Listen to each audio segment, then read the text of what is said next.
వీర లెవెల్లో ఇక super heroes లాగా కేసీఆర్ వచ్చేస్తున్నాడు అసెంబ్లీకి. కేసీఆర్ నిజంగానే కేసీఆర్ అసెంబ్లీకి వచ్చుంటే కాంగ్రెస్ వాళ్ళకు కూడా ముచ్చమటలు పట్టిస్తుండేనేమో. అసలు ముచ్చటగా ఉండేది ఆ సన్నివేశం. కేసీఆర్ ముందు ఉత్తమ్ మాట్లాడినా, రేవంత్ మాట్లాడినా, బట్టి మాట్లాడినా డెఫినెట్గా వీళ్ళందరూ కూడా మూసుకొని ఉంటుండే. స్పీకర్ గారు కూడా మైక్ కేసీఆర్ గారికి ఇస్తుండే. కేసీఆర్ వచ్చుంటే పవర్ పాయింట్ ప్రజెంటేషన్ ఇచ్చేవాళ్ళేమో.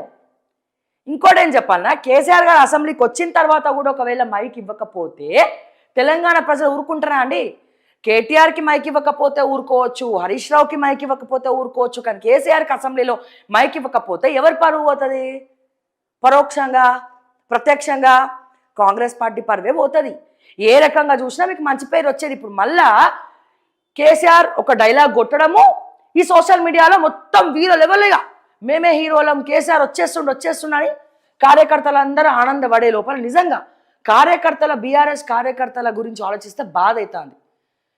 ఎందుకంటే వస్తా అన్న కేసీఆర్ అసెంబ్లీకి రాకుండా ఇక్కడ ఫ్లోర్ లీడర్గా హరీష్ రావు గారిని, సబితా ఇంద్రెడ్డి గారిని పెట్టిండ్రు.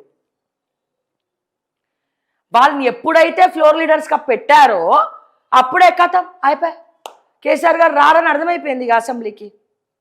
ఒకవేళ ఆయన వచ్చుంటే ఎలా ఉండేది? ఎవరైనా మాట్లాడుతుండే నా కాంగ్రెస్లో? ఒకవేళ కేసీఆర్ గారు కనుక వచ్చుంటే ఎలా ఉండేది అసెంబ్లీ? దద్దరిల్లిపోయేది. ఇంకెక్కువ మంది చూసేవాళ్ళు. అరే మా కేసీఆర్ ఏం మాట్లాడుతున్నాడు? రైతులు ఎక్స్పెక్ట్ చేసినారు, నిరుద్యోగులు ఎక్స్పెక్ట్ చేసినారు, ఇప్పుడన్నా మా కేసీఆర్ మాట్లాడతారేమో, బీఆర్ఎస్ ఎల్పీ లీడర్ ఆయనే కదా అని. మరి ఆ కేసీఆర్ గారు ఎలా తీసుకుంటారో తెలియదు.